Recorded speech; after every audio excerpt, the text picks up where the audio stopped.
वालेकुम students, hope you are doing well. Students, आज हमने बायो का नेक्स्ट टॉपिक स्टार्ट करना है, कंपोनेंट्स ऑफ ह्यूमन स्केलेटन, इंसानी ढांचे के पार्ट्स। तो 206 बोन्स एक एडल्ट ह्यूमन स्केलेटन के अंदर प्रेजेंट होती हैं और ये ऑर्गेनाइज होके लॉन्गिट्यूडनल एक्सिस के अंदर ऑर्गेनाइज होके एक्सियल स्केलेटन बनाती हैं और एक्सियल स्केलेटन के साथ अपेंडिकुलर स्केलेटन अटैच होता है। लॉन्गिट्यूडनल एक्सिस किसको बोलते हैं? ह्यूमन बॉडी के दरमियान से आप कह लें एक लाइन है ये, जो उनके सेंटर से टॉप से बॉटम में जब गुजरेगी तो उस लाइन को हम क्या कह सकते हैं? Longitudinal axis. अपनी कन्वीनियंस के लिए आपने याद रख लेना ये क्या है, टॉप टू बॉटम लेंथ में जो एक्सिस है, जो लाइन है, उसको हम क्या बोलते हैं? Longitudinal axis. ओके, तो एक्सियल स्केलेटन सबसे पहले पढ़ेंगे, जिसके साथ अपेंडिकुलर स्केलेटन अटैच है, वो हम नेक्स्ट पढ़ेंगे। एक्सियल स्केलेटन के अंदर हमारे पास टोटल 80 बोन्स प्रेजेंट होती हैं और ये 80 बोन्स हमारे हेड और ट्रंक के अंदर होती हैं, यानी हमारे सर और धड़ के अंदर जो बोन्स हैं वो टोटल 80 बोन्स किसके ऊपर कंसिस्ट कर रही हैं? क्या वो बना रही हैं हमारा axial skeleton? Okay, axial skeleton के अंदर 5 पार्ट्स हैं हमारे पास। वो 5 पार्ट हमारे पास क्या है? फर्स्ट है स्कल। स्कल बोलते हैं खोपड़ी को। इसके अंदर हमारे पास 22 बोन्स होती हैं, जिनके अंदर 8 क्रेनियल बोन्स होती हैं और 14 फेशियल बोन्स। फेशियल बोन्स यानी 14 बोन्स हमारी चेहरे की हड्डियाँ, और क्रेनियल बोन्स कौन सी हैं? जिन्होंने हमारे ब्रेन को इनक्लोज करना है, वो हमारी क्रेनियल बोन्स हैं, जो कि 8 हैं। उसके अलावा 6 हमारे अंदर मिडल ईयर ऑसिकल्स होती हैं, यानी 3 एक ईयर में और 3 दूसरी ईयर्स में। ये हम पढ़ के आए हैं मैलियस, इनकस और स्ट्रेप्स। ये तीनों हमारी बोन्स जो हैं हमारे दोनों कानों में तीन तीन प्रेजेंट होती हैं, तो टोटल 6 ये मिडल ईयर ऑसिकल्स हैं, हमारे मिडल ईयर में प्रेजेंट होती हैं। उसके अलावा हाइवाइट बोन है हमारी नेक के अंदर, ये प्रेजेंट होती है। वर्टिब्रल कॉलम के अंदर 26 बोन्स हमारे पास प्रेजेंट हैं, और हमारी जो चेस्ट है उसके अंदर एक बोन है जिसका नाम क्या है? स्टर्नम। और उसके अलावा स्टर्नम के अलावा हमारे अंदर चेस्ट के अंदर 24 रिब्स प्रेजेंट हैं। 12 पेयर्स हैं और टोटल कितनी है?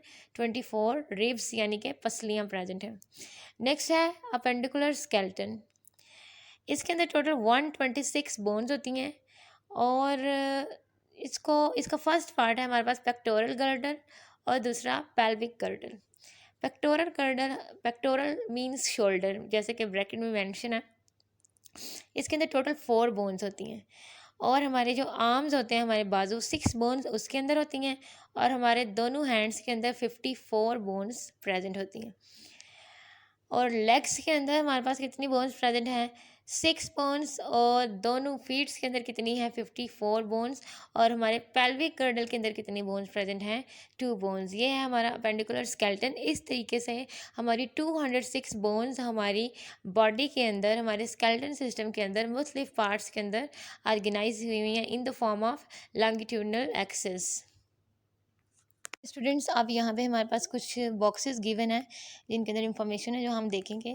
फर्स्ट, एंड्रियस वेसेलियस, इन्होंने क्या किया था? इनका मेन काम था मॉडर्न एनाटॉमिकल स्टडीज़ डेवलप की थी। एनाटॉमिकल किसको बोलते हैं? एनाटॉमी हमें पता है, study of structure of living organisms को हम क्या बोलेंगे? एनाटॉमी। यानी एनाटॉमी के अंदर हम स्ट्रक्चर के ऊपर, स्ट्रक्चर स्टडी करने के ऊपर फोकस करते हैं। वेसेलियस ब्रुसेल्स बेल्जियम में पैदा हुए थे, और उन्होंने मुख्तलिफ डिस्कवरीज की थी, मुख्तलिफ चीज़ें दरियाफ्त की थी एनाटॉमी के अंदर। और किस तरीके से दरियाफ्त की थी? ह्यूमन डेड बॉडीज़ की डाइसेक्शन के ज़रिए। डाइसेक्शन किसको बोलते हैं?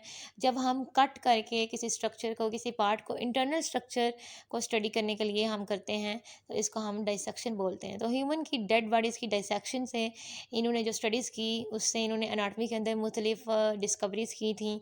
और उनकी जो बुक्स हैं, उन बुक्स के अंदर मोस्ट एक्यूरेट डिपिक्शन है पूरे के पूरे स्केलेटन और मसल्स की, इंसानों के होल स्केलेटन प्लस मसल्स को रिप्रेजेंट किया हुआ है उन्होंने। एक्यूरेट रिप्रेजेंटेशन दी है उसको, पिक्टोरियल वे में भी आप कह सकते हैं, उनकी बुक्स के अंदर। नेक्स्ट आपके पास ये एक इंफॉर्मेटिव बॉक्स है, इंफॉर्मेटिव। ओके, अपर जॉ जो होता है हमारा, जो हमारा अपर जा यानी ऊपर वाला जबड़ा होता है वो हमारी स्कल यानी खोपड़ी के साथ अटैच होता है, और इसके अंदर 2 बोन्स हमारे पास प्रेजेंट होती हैं। 2 बोन्स इसके अंदर प्रेजेंट होती हैं। और जो हमारा नीचे वाला जा होता है, नीचे वाला जबड़ा, ये मूव कर सकता है और हमारी स्कल के साथ ये जुड़ा होता है। मतलब स्कल के साथ इसने जोड़ बनाया होता है, आर्टिकुलेट होता है, लेकिन ये मूव कर सकता है। लेकिन अपर जहाँ जो स्कल के साथ फिक्स्ड होता है वो मूव नहीं कर सकता। जो लोअर वर्टिब्रेट्स हैं उनका जो लोअर जा होता है वो एक से ज़्यादा हड्डी के साथ बना होता है, लेकिन मैमल्स के अंदर ये सिर्फ एक सिंगल बोन के साथ बना होता है। क्यों? इसकी वजह ये है, एवोल्यूशन के दौरान, एवोल्यूशन किसको बोलते हैं, जब टाइम के साथ साथ लिविंग ऑर्गेनिजम्स के अंदर चेंजेस आ जाते हैं, उनकी जीनोम के अंदर चेंज आने की वजह से, तो इसको हम बोलते हैं एवोल्यूशन, या आप कह सकते हैं अडॉप्टेशन टू इन्वायरमेंट। तो मैमल्स ने क्या किया एवोल्यूशन के दौरान, यानी over the course of time, जो उनके जीन्स के अंदर चेंजेस आने की वजह से, जो उनके अंदर चेंजेस आए हैं स्ट्रक्चर के अंदर, उसकी वजह से मैमल्स ने अपने लोअर जान नीचे वाले जबड़े को मॉडिफाई किया। मॉडिफाई करने के बाद इन्होंने क्या किया, उसमें से 4 बोन्स किधर इनकॉर्पोरेट कर दिए हैं हमारे मिडल ईयर में, in the form of Méliès और इनकस। आपको पता है हमारे मिडल ईयर में 6 बोन्स हैं, पीछे हम देख के आए हैं, मेलियस, इनकस और स्टेप्स। 3 एक में और 3 दूसरे में। मेलियस और इनकस किधर से आई हैं, वो इनकॉर्पोरेट हमने की हैं अपने लोअर जा से अपने मिडल ईयर में। ये जो अडाप्टेशन हमने over the course of the time की है, ये मैमल्स के लिए बड़ी फ़ायदेमंद साबित हुई, क्योंकि लोअर जा जो हमारा होता है वो सिंगल बोन के साथ ज़्यादा स्ट्रॉन्गर होता है as compare to more bones. और मेलियस और इनकस जो हमने मिडल ईयर में इनकॉर्पोरेट की थी, वो हेयरिंग यानी हमारी सुनने की सलाहियत को भी इम्प्रूव करती हैं। तो ये आपने इन्फॉर्मेशन याद रखनी है। रिपीट कर रही हूँ मैं, हमारे अपर जा के अंदर कितनी बोन्स हैं, 2, और लोअर जाज़ के अंदर कितनी है, 1। अपर जा फिक्स्ड है और लोअर जा मूव कर सकता है, लेकिन जो लोअर इनवर्टिब्रेट है उनके अंदर लोअर जा के अंदर सिंगल के बजाय एक से ज़्यादा बोन्स हैं। हमारे अंदर भी पहले यही सिस्टम था, एक से ज़्यादा बोन्स थी, लेकिन हमने एवोल्यूशन के ज़रिए अपनी कुछ बोन्स किधर ट्रांसफ़र किए हैं, 4 बोन्स मिडल ईयर में, जिसकी वजह से कितनी रह गई हमारे अंदर, सिंगल बोन। और ये अडॉप्टेशन हमारे लिए क्या साबित होगी, बेनिफिशियल, क्योंकि सिंगल बोन हमारे जो लोअर जा के अंदर है वो हमारा ज़्यादा स्ट्रॉन्ग हो जाता है। ओके स्टूडेंट्स, ये हमारे पास ह्यूमन स्केलेटन सिस्टम जो हम पीछे पढ़ के आए हैं, ये उसकी डायग्राम दी हुई है, ये आपको नज़र आ रही होंगी। ये हमारा स्कल, ये हमारी pectoral girdle, pelvic girdle, vertebral column, rib cage, arms, hand, leg, ये सारी बोन्स इसके अंदर शो की हुई हैं। और हमारी सबसे जो लॉन्गेस्ट बोन हमारी बॉडी के अंदर है वो कौन सी है, थाई बोन। ये हमारी लॉन्गेस्ट बोन है। ओके।